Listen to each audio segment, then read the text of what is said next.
your My wall of, your wall of boas. Oh my yeah. gosh. I don't know. I gotta get all the colors I'm out. clapping for you. All the colors. There Oh, you this go. is what I need in my life. Yeah. Jillian Schmitz. I Oh, mean, nowhere else does it's white wall, bedroom wall, or white boas. wall. Yeah, white wall is good. And then, but then I have all these boas that I can't do anything with right now because, You can situations. shimmy in your house. I Shimmy can. in your house. I can. And then it's like something to look at when people get bored with me, you know? Oh, nobody ever gets bored with you. So let me just. Oh wait, hold on. Who's in my chat? Jace Manhattan. I love you. I just want to start it off right by at least introducing you properly. So, Miss Jillian Schmitz, I love Hi. you so much. It's been so long. Hi. I know, but it feels like yesterday. Yeah, So, yeah. that's always a good part of reconnecting with people. And I wanted to have you on. I know a lot of people have, great, amazing credits, and I'm just going to rattle off a few of yours. Although your resume is long and diverse, and you have teaching credits and film credits and commercial credits and stage credit, like so many things. Just a few, if you're looking for her in anything, I think TED 2, Bunheads, Vegas, Boston Legal, like commercials galore. Like you have seen her, you may recognize her face, you may recognize her butt. And I only worked about as 1/4 as much as you did. That's for real. I was gonna say all the jobs that we were on together, but I realized those were jobs you booked. That I was at the audition with Oh, you, whatever. but then you went on to book those jobs. I was like, oh, there's Sandra. Hey, Sandra. It's so funny. Yeah. Hold please. My battery just said stop. Hold please. Stop. Well, so when you're thinking about all of those things that you've done, right? I always want to ask people. Sometimes I wait till the end of this conversation to ask people what they would like to do. What would you like to do that you haven't done yet? I would like to do more burlesque on film. Ooh, yes. I got an opportunity to just in this past December on Better Things, which is Pamela Eldon's show that she writes, directs, stars in. And I totally, it was such a fluke to get that job and such a dream to get that job because I've wanted to do what I do on film for burlesque, like in a story, not just I can film myself doing burlesque. There's tons of everybody can film anybody nowadays. Like there's so much film available, but I mean like in a story, in a movie, it doesn't even have to be the focal point. In fact, to me, some of the best dance stuff has been dance isn't the focal point, right? There's a story and dance is intertwined in it. But that's probably the only thing really like left that I'm like, I just wish there was more of that. Yes. Well, I randomly will see you and I'll text you and be like, were you on that bar show? Yeah. Yeah. Randomly, I'm like seeing you teaching people how to dance and like strippers. Hey, strippers, drop it low, dip it low, bring it up slow. I love it. The last one I do the word strippers. They weren't strippers. They were like they were dancing. Go-go dancers? Yeah, they were like I don't know what the real term would be for them. I mean, they were they had a pole, or they used to. I think it got taken out. Anyways, they were doing their thing. Yeah. They were entertaining. Yes. And that is the end game, right?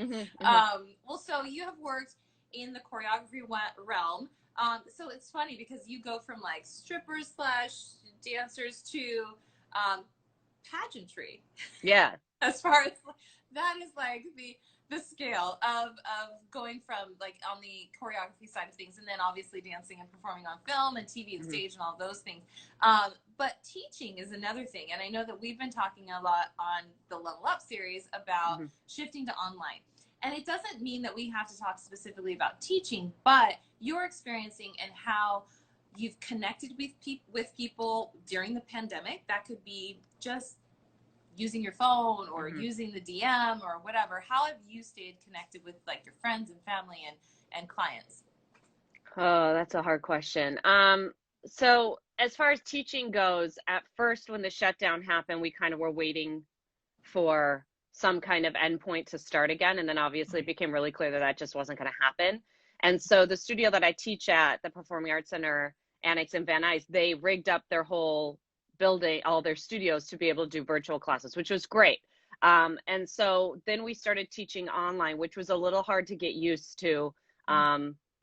Especially with like the delay with Zoom, like there's just, you know, like dance is so hard to teach with a delay because you're trying to work on musicality. So it's like, I hope you're on the music. Like, I hope, you know, like you can't be as strict with someone as you would be in person where you're like, nope, that's not it. Nope, that's not it. No, try again. Like you're almost there, you know, you're kind of like, I think, yeah, you're looking at for shapes, which there's also an advantage to that, right? Like if something's coming across on video, then that means they're doing it really full out, right? Because the medium takes so much of the energy and the shape away.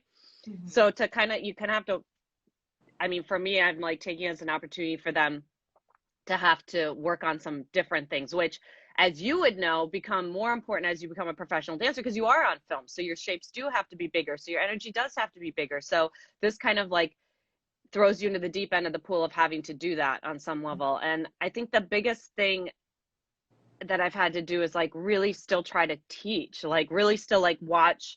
Luckily I have an assistant so I can watch and be like, no, do it again. No, do it again. Like, why'd you go back to a bad habit? I thought we'd fix that. You know, like really getting on people, like, but on Zoom, like, because I feel like it's like, because I'm teaching teenagers, you know, I'm not teaching professional dance. I'm not just always giving class. I'm trying to help them so that they don't lose time during this moment right now, you know, so they can keep training.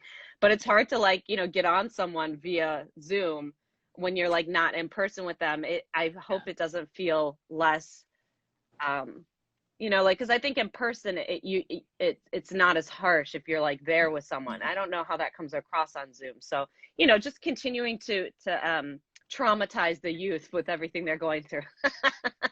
Right? Here's some more trauma for you. Exactly. Well, so but, I know that segueing into trauma. So you were you were just promoting a second book, right? Yeah. A second coloring book. Yeah. And this is an adult coloring book. So tell me about how that whole first version started and why a second version came through you and emoted through your soul out into fruition, and what it's all about.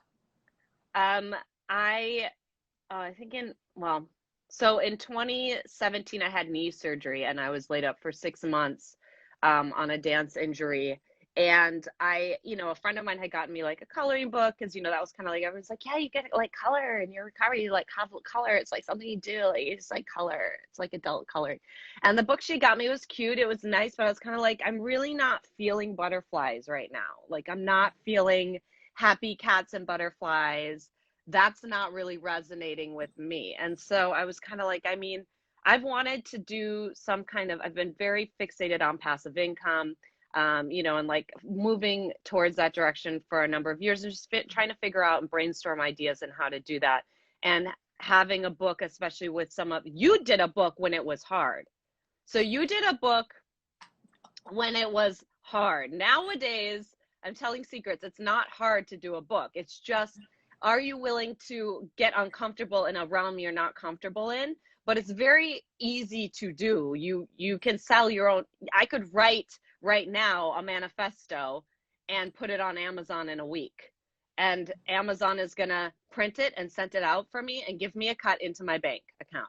I mean, it's not quite that quick, but it is, that's the process, right? Like no one has to turn you down unless you're writing, you know, some hate stuff or something. I think they have rules against it, but like you really like, you can do whatever you want on Amazon. You did a book back in the day where that was like, you actually had to like really do a book.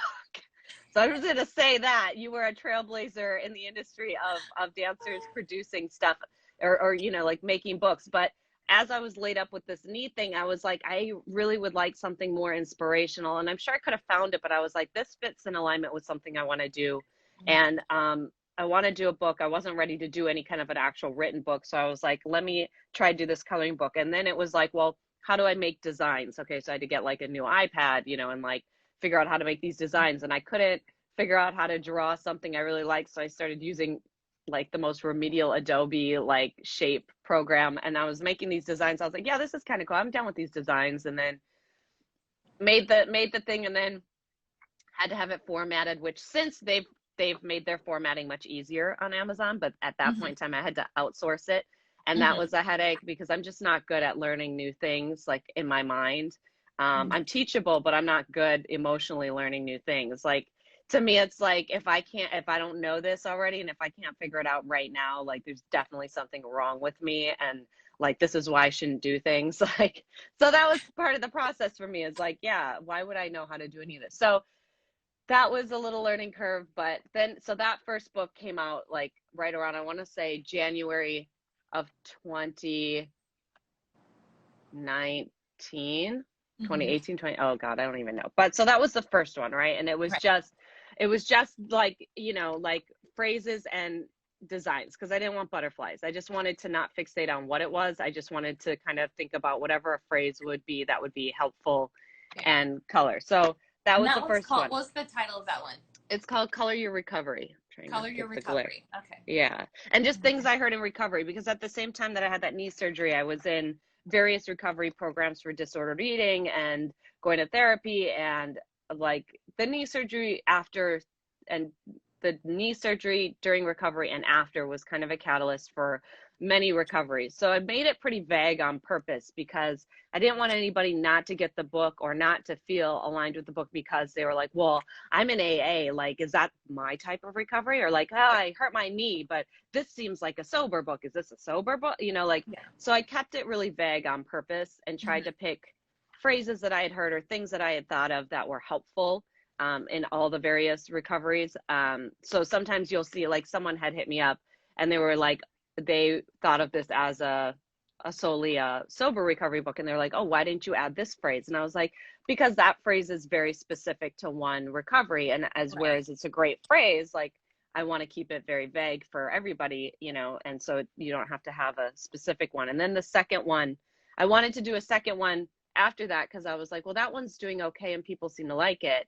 I kind of want to do like a 365-day, each day meditation, like not as much coloring, but like a journal section for people who are being encouraged to journal and do something self-care. Like, well, I got to 101 days because I was like, I was like, no, I'm totally going to do this. And it started to become so daunting to do 365 that I was like, okay, you know what? I'm just going to do 101 days, like 101 days. And then reorder the book twice more and be done. Like, I don't know. I can't. And luckily it did, because I don't like to double, you know how coloring books, they do both sides. Yeah. I don't like doing that, because sometimes people like to pull them out and put them somewhere, and like the bleed, you know, like, so in case people want to use markers. So I was like, I'm not going to do double side.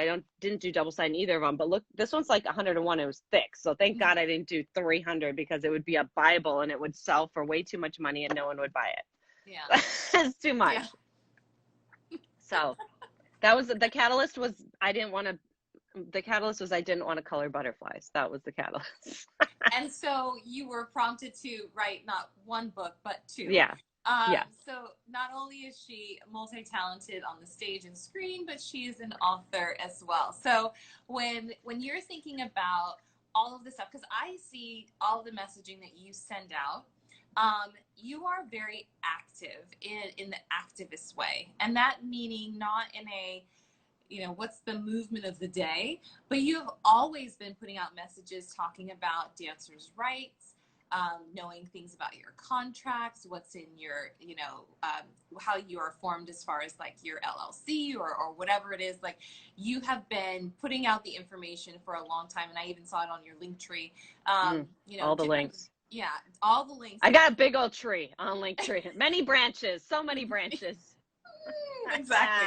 And so I know that that's something that you take very seriously, and you want to be, you educate people, not just with dance, but with all the other stuff that you need to get started and keep yourself going. And you were talking about passive income and how you need to set yourself up legally, financially, all of that business stuff that people need to know, that they come to LA and they just, I want to dance, or I want to act, or I want to sing, and they don't have it right on the business side, and then they end up going, what, when they see their taxes and they're like, they're screwed, right? So what prompted you to be so caring in that vein and want to give out that information, because you've been consistent the whole time I've known you for years and years and years giving out. That's so nice to hear. I actually don't see myself that way. But I do see people like you that way, because I did feel like you always really knew the business side of everything. I feel like you always knew more than me. And there's a couple other people I feel like too that we knew that, like, just were those people that were like, no, this contract's bad. No, I'm not going to that audition because of this. And like, hey, did you guys, did you file with the city because you're going to get flagged? And like, stuff like that. I kind of found out everything the hard way, but not too drastically. Like, I got flagged by the city really early. So I had to, get a business license, which means nothing. You apply for it, and then you just have to make sure you tell them how much you've made before February 28th, and then you don't owe any taxes unless you've made over 300 grand because you have the creative artist exemption. So there's the hard thing about it is when people are so artistically inclined, it's really hard to flip into that other side of things you don't know and things that aren't artistic.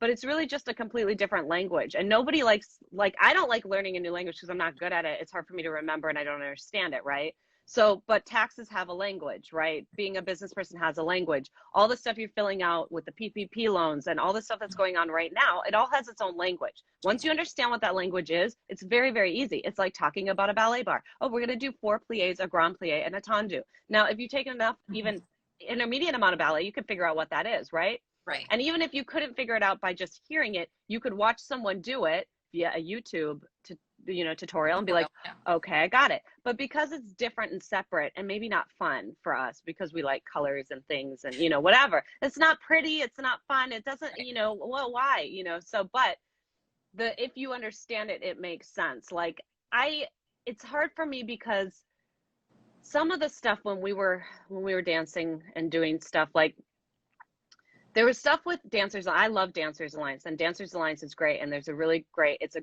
great like base understanding for dancers.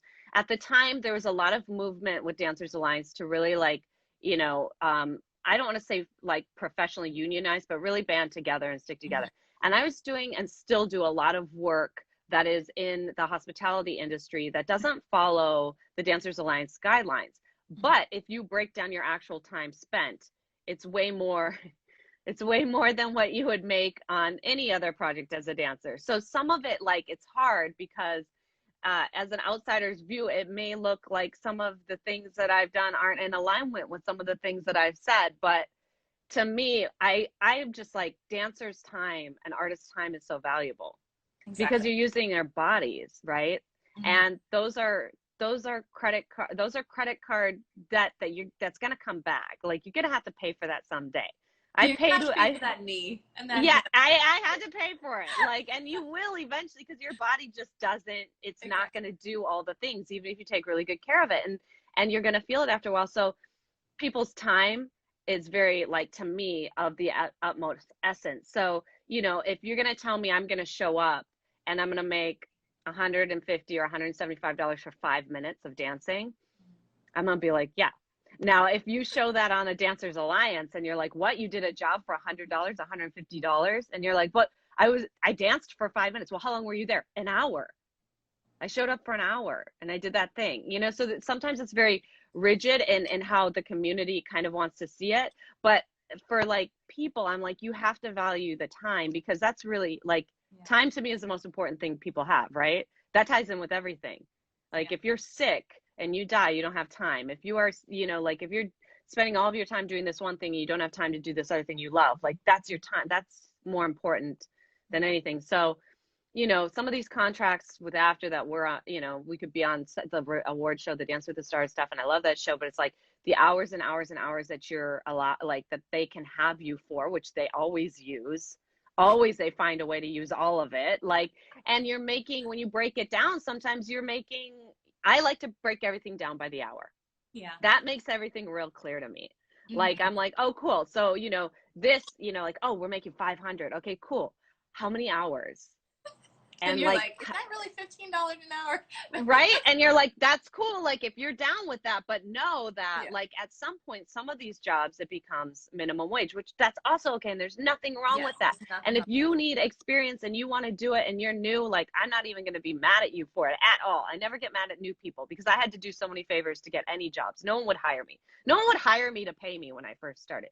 No one was going to pay me to dance. You know, like, the first time I saw you, oh no. I'm going to tell you, it was an Enrique, was it Ricky Martin or Enrique Iglesias? I know it was. I didn't book it. I'll tell you that, whatever it was. It was a Latin artist, and we were all done with the combo, and it was like at center staging somewhere in a black room somewhere, and everybody was freestyling, and then you went in, and I swear to God, I was floored because I had never seen someone go directly into the freestyle, like center of the room, spin, splat to the ground in the splits, popping it. Now, a lot of people are thinking, oh, that's Cardi B these days, or that's, Megan Thee Stallion. No, that was no big deal now. That was everything we do is no big deal now. No big deal now. I was like, who is this girl? That's the warm up. I want to be like you. That's not even the combo. That's the warm up. Nowadays. Yes. Yeah. Everything's up a notch nowadays. I digress. Well, so back to, I know I interrupted you, but you were talking about it's all good. Just getting in there and knowing what you need to know in order to get it done. And when you're talking, let's pull back to online. Mm-hmm. And I know that you were talking about the Performing Arts Center and how they just, boom, flip the switch to doing online virtual. What is next? I always like to ask people, what do you think? Are we staying in the hybrid mode? Are people just going to be fed up and like, I'm just back in the studio? What's your take on it? So I've been, I teach teenagers and then I'll mentor students, some that I have raised as, like little ones, but also ones that move here and take it the PAC or find me or whatever. And I'll mentor people. And I mean like a true mentorship. I mean, like, this isn't something you pay me to teach you. I mentor people for free as long as they are, like, they have to find me, they have to seek me, they have to be proactive with me. And I'll mentor them if they're interested, but it has to be a very specific situation. But it's not like, there's a lot of, that word is getting used a lot nowadays as like a mentorship program, which like that can be a thing, right? And that's totally cool. And I'm not dogging anybody who wants to charge for their stuff, because I think that they absolutely should. I do it as a different thing, as just like a giving back, and only with very specific people. But I do mentor people, and when I'm mentoring them for this industry, what I've been doing for the last, I want to say at least 7 to 10 years, is I'm like, when I Google you, what do I find? Do I find anything? If I don't find you by Googling you, you might as well not exist. And that's really hard to say and mean to say, but I really mean it, because that's how everybody looks up everybody now. So you're going to look up someone's Instagram and see what they look like and see what they've done. You're going to Google their name and see if a website comes up. You're going to look on YouTube and see what they have up there. So if you're someone who is good at uploading your content, and you're not afraid of getting and making a website, and this is the thing too, like there's tons of people you can pay to do a website. If you don't have the money though, there's never been a better generation than now to do that yourself, right? You can learn how to do iMovie on your phone. You can make your own rule in your bedroom right now. You can get on Wix and do and then the reason I say you can is because I could, and I'm the worst with it, like the absolute worst. Like I'm still like trying to figure out how to resize photos. Okay. Like I might as well be a boomer when it comes to this stuff. So if I can do it, like this generation certainly can. Exactly. And that's been my biggest thing, is like, I can't guarantee you're going to have a career. There's nothing I can teach you that's going to magically give you a career. There's nothing I'm going to teach you that's magically going to make you have all of your dreams come true. This industry is way too ambiguous for that. Like I can't guarantee you jack in that arena. But what I can tell you is definitely buy as many lottery tickets as you can, right? So that means take as many classes as you can in as many different styles, right? Yeah. So be as versatile and well-versed as you can, because every time you learn a new skill, that's a lottery ticket in the audition bowl, right? Or in the job pool. And the same thing with having an online presence. You need to have a website. You need to have a way people can contact you safely. Don't put your home number on there. Give like a second email that goes, like you need to be able to be contacted for things, in addition to your agency. People need to be able to look on your Instagram and see what you want as a representation of yourself. So that has, if you want to have a Instagram that's like, you know, pictures of your lattes, cool, like, but maybe have that as a separate one, because it is great to have a very specific business brand, right? My brand was always, it got really clear, and that was fucking boas. Oh, I said the F bomb. My brand was swearing and boas, and F bombs and boas, and burlesque and cabaret stuff and nightlife stuff and like sexy girl stuff. Like that was my brand. And like I got to do a lot of other things, but I was pretty clear about what I wanted to be pigeonholed in. And then I would show other things that I could do in being versatile. And of course, relationships. But in addition, right now, what relationships are you going to get? Where are your relationships? Like we can't even hang out. We can't even see each other. You can't go, like, how are you going to make a relationship in a Zoom call? You could try chat log, like, hey, how's it going? Like, you know, I don't know. It's like, so to me, I only see our world going more and more virtual. So I only see more and more self-tape submissions, because now like producers can save so much money on not having auditions. So I am not going to rent a studio. Exactly. I'm not going to like, you know, do all that. Those things are pricey. To pay a choreographer, to pay their team, to buy, you know, to rent the studio, to have the thing in, all that stuff is extra money. They're looking to cut anyways. They would love to cut it. They would love, like, I don't even want to say this, but they would love to just give everybody, here's the combo, learn it at home. Do you know how much I know time and money like they save for them? So it's I mean, I was talking to Marguerite, and you've worked for Marguerite Derrick multiple times. Now, I asked her, I said, are you going to minimize your choreography because people don't have space to do it at home? And she said, no. No. She would never. She would never. Not. No, so she would never. And I think there's a lot of people, I was talking with Amy Allen. She said, I agree with Marguerite. No, I'm not dumbing down my choreography just because people don't have space. They need to find space. So there's that kind of argument that, you know, things are going to get cut. Auditions are going to get cut. Time on set's going to get cut. But you're still going to be expected, for sure, to do that choreography, no matter if you have a living room or whatever. And the one thing that Amy Allen said that was like spot on, that I know you will totally agree with, is that you get in the casting room and you have a box. Yeah. You don't have a big space like a studio for commercials. They're like the iPad or iTunes commercials that people were doing back in the day. There was a box. You were like, they were looking at your feet. They were filming your feet for one. They were, you know what I mean? So you can't be expected to have all these luxuries anymore of, you know, that whole studio time and people having those Janet Jackson lines of people out the door. Like that, for sure, I don't think is going to happen unless they're trying to film something, you know, and they need it for the, you know, the tour reel that comes up during the, you know, the tour footage on stage or something like that, where it's like, all these people showed up. Now it's like, you show up, you're like, that's against the law or something, you know, so. There's definitely, I knew Marguerite wouldn't. Marguerite on set she will make every accommodation for anything that any of the production wants. Like she will cut choreography. She will minimize things. She'll take things out. She'll change things. She's the most, probably, I mean, most of the choreographers that you and I have worked for are very good about changing things on the fly, right? They don't have a problem with it. But she's one of, I used to watch her in absolute, like, I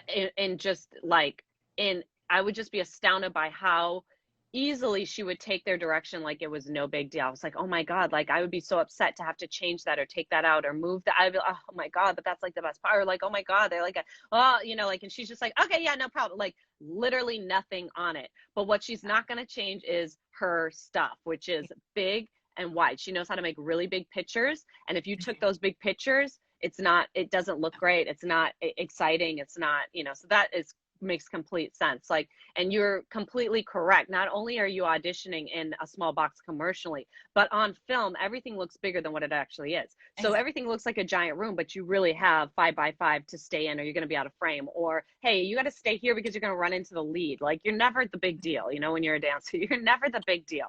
You're not, like, you're the last deal.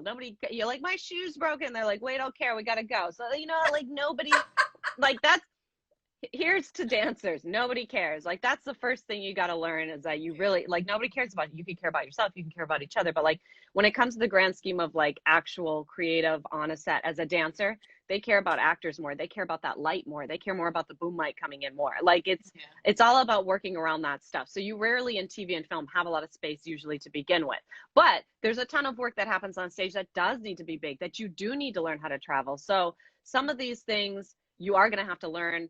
Hopefully you've already learned them and you can implement them at any point in time, or you may have to at some point find an old dancer to teach you, because the old people are teaching this. The old people are teaching stepping outside of the shoulder. The old people are teaching you to like use your inside thighs to hold you up. The old people are saying the minute you put on heels, you lose half of your movement. So like you got to get with someone old who's gonna like teach you. And I mean, like, they need to be like, I'll say 32 and older. Those are the, I'm going young with the 32. I would really say like 35, and even that's kind of young, because I would say like 38 older. But like, you got to get someone who has like a classical jazz feet training that can really get those shapes really wide and in a heel, so that you know how to make things really big. And I also like to stress when I'm teaching my kids, is like, yeah, we don't have a lot of side to side right now, but you know what, we have a ton of up and down. We have a ton of up and down. So you need to use your knees way, way more. And just because, you know, we're in one space, because I'm not changing my choreography, but I'm changing the travel of it. Right.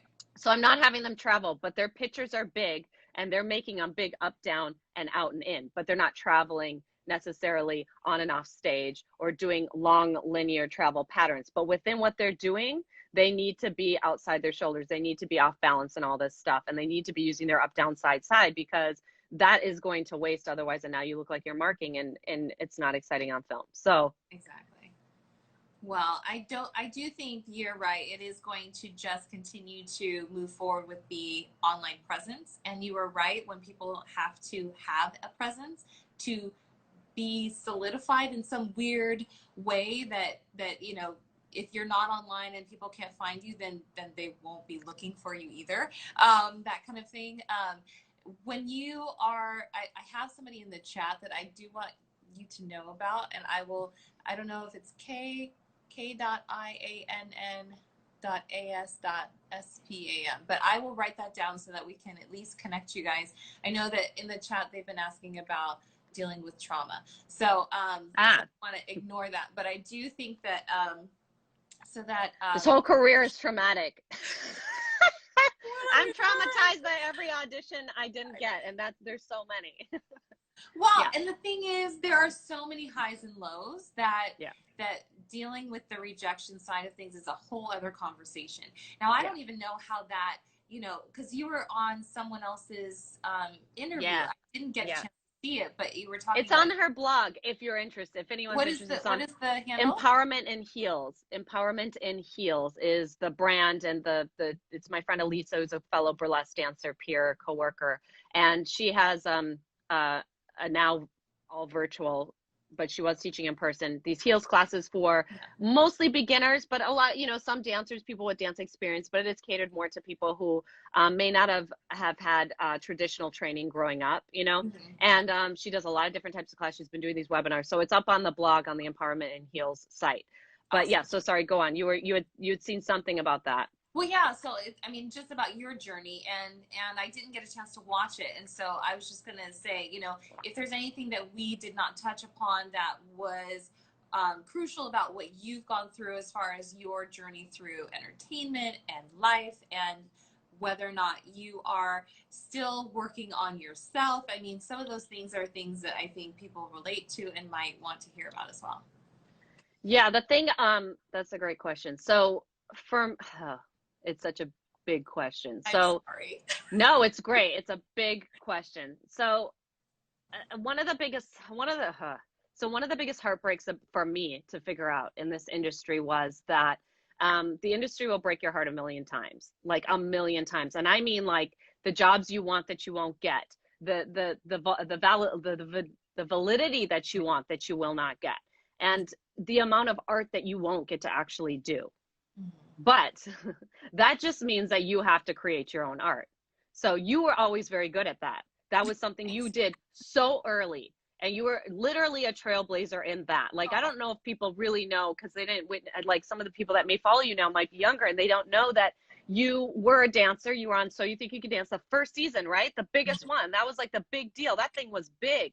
She was like on the first season of So You Think You Can Dance, got put on the radar, was, you know, working with the rest of us. Sometimes, most of the time she got the job. Sometimes she didn't. And to see someone that was like a big, you know, thing, she didn't get the job. You're like, oh shit. Well then, you know, there's another S word, but you know, like it was very, it's like when you get into it, you realize that like not the best person gets the job and not the worst. And sometimes the worst person gets the job and it just doesn't matter. And it's all over the place, but you were constantly extending your art. So you wrote a book. Nobody was writing books. No dancers were doing publications. You then started a magazine. You started a publication. And then you were like shooting dancers as the models and having stories written by dancers, and like that was major. So, and then you were doing tons of other things. I won't even be able to hit on everything. You were constantly like, what is the next thing? What is the next thing? How do I do it business wise? And you were always self-teaching and self-learning and doing. And you always like had this feeling of like, oh, I wonder how I do that. Like you would be, you know, like putting on like a giant show for your magazine and then be like, oh, I wonder how I could stream this before streaming was even happening. And you were like, I wonder just how I do it. Like where I would be like, that's too big. I can't even figure it out. What a great idea for another person, you know? And you would be like, I just wonder, maybe I'll call so-and-so, you know, like just always going there. And the thing is like, that doesn't have to be everyone's path, but you're not going to get your artistic rocks off in this business. Because if you can get like this much, like if you can get this much of your art into whatever, you know, like you're able to do professionally, that's a win. You're going to have to like do it yourself and then hope that you can get paid for it or make money doing it, or you just do it to stay in this business. Because like if I wasn't able to continue doing burlesque stuff, which is mostly myself, I get to create my own costumes, I usually get to pick my own songs, I get to, you know, like dance however I want for the most part, create the characters I want to, like that keeps me able to be in the industry. Because if I wasn't able to do that, I would have left a long time ago, just because it's just not fulfilling. You're like doing everybody else's love. Here, do someone else's steps. Here, tell someone else's story. Here, you know, sell someone else's product. And their products and their stories suck a lot of times. Like they do. Like the stories suck. You're like, oh, cool, that story again. Or like that like I don't care about that product, but you have to be like, this is the best product ever. Like, so I mean, that's a bit like, that's the only way I could stay sane, was to do my own thing and hope that it did something. And I've always been trying to do my own art stuff on the side. And I say that a lot to students, is to have your own art, whatever that is, be creating your own stuff, regardless of whatever's happening in the industry, and or to you in the industry. And it was really hard for me to deal with a lot of rejection over and over and over again. So I had to like really find some tools over time and space of like how to reframe it and how to like not get so anxious that it would work against me in an audition. Like being highly sensitive, everything was really affected me a lot. Even like a lot of the reason why I would make so many jokes and so many friends was because I couldn't feel alone there. I couldn't feel like everybody's looking at me and I don't know these people. I had to make these people my friends or I couldn't survive. Yeah. So a lot of how I went through the industry was definitely like a way to cope. Yeah. So the worst thing I think people can do is act like that doesn't exist. Like the best thing I think people can do is actually talk about it and be like, oh man, I was so nervous to go in the first group on film. Oh man, I made a mistake and now I'm really obsessing over it. Oh man, like, you know, instead of acting like, oh, I have an audition and really feeling nervous about it, I really could use this job, or it means a lot that if I got this job, I'd be able to tell my parents that I did this thing and I'm coming from nowhere and I've had nothing, you know, and rent is due and all those things like can really get there. The worst thing for me was for people to be, and even like some of my mentors to be like, oh, just go, like take it like a class, just like, you know, like have fun. And I'm like, that doesn't align with anything that I'm feeling right now. Like I would love to feel that way. I would love to feel like this is fun. And I'm sure there's a way to get there. And I think there's many people that have been able to get there. I just had a hard time getting there and continue to. So I never could take an audition like a class because I always needed money. I was right? Like, no, I need this job. Yeah, like serious incentive for me to get this more than just showing up to a class, people. Exactly. Well, I definitely appreciate you at least Number one, taking the time for me, because I appreciate you, and I haven't seen you Anytime. so long. And just sharing, there's so many layers to you that we haven't even scratched the surface of who you are and what you do. Do you still have cats? I forget to ask. Yes. I have 4 cats. Yes. I have so many cats. But I love everything you're doing. You're always doing things, and you've always continued to educate yourself. I know you've gone to a couple different specializations of school and things like that. And that's like not surprising at all to me, like, you know, that you've done that. But I do think, like, I'm going to say this on camera. I could say this to you privately, I'll say this on camera. But I really think, like, if there is a way for you to provide dancers with business insight in a way that they would be able to, like, not have their eyes roll up into their heads, which I think you could totally do. Because I think, like, I just don't know, like, because dancers think they don't need to know this stuff, or they just, like, it's avoidance behavior. But, like, it's so great when you learn this language, and then when it's told to you, like, this is the thing, if you don't participate in the business aspect, then you don't get business. Okay. So, like, this is the thing, if you don't pay your taxes and, like, keep up on your stuff, then when government programs like a PPP loan come by, you don't get to participate. So if you don't participate in the program, then you don't get to benefit from the program. And that happens a lot with anything that goes on. So do you want the benefits of being in business? Do you want the benefits of being able to be only a dancer or performer? If that's the case, then you need to do the business side of it. And that just is learning a language and having someone like you who knows the difference between all the things and has probably been every single one of the things specifically, so can tell you all the things. And even as a dancer who's looking to do a thing outside of the, well, how do I publish this, or how do I go about doing this? You know, like, all those things are, like, invaluable, I think, for dancers. I just don't know, like, the hardest part is getting a dancer to, like, click yes and, like, learn about it, because it is daunting and eye rolling. Like, I get there and I start reading things. I, like, if someone, like, you need a 941 form for the taxes, I'm like, and I'm done. I'm out. Like, I tapped out immediately. You're like, is that pre-filled in, or is yeah? What is that? Like, that? All of a sudden, English doesn't look like English to me, and I'm like, what? I don't. What is this in Russian? Like, I can't even read it anymore. You know, because that's me panicking about whatever that language is. Exactly. Well, you have people in the chat telling you that's true, Jillian. You are amazing. And I know we haven't really gone through all of the chat, but I do want you to know that people have been in and out and been talking to you while you've been talking. But how can people find you? You have your website, JillianSchmitz.com. I definitely think that's a great way to start to see all of your work. But then your book is on Amazon, but books, plural, are on Amazon. And what is your main social? Is it Instagram? Is it Facebook? Yeah, I would say Instagram is the main social, but you can kind of find me same name on Facebook. I'm Awaken the number 2 Dream on Twitter. That's more political me. But yeah, on my Instagram too, there's tons of links in my link tree of stuff for dancers, for entertainers right now. Some of it is still happening, some of it is past, but you still may be information you need. I've slowed down with posting a lot of stuff because just everything's still really in flux. So I'm still posting stuff as it comes across, but a lot of things I don't post if I don't think it's going to help. So I didn't post the IRS for a long time because they weren't being helpful. And every time you'd go on, it was like, oh, we don't know where your stimulus is. Great. That's a fun link to go on and antagonize yourself with.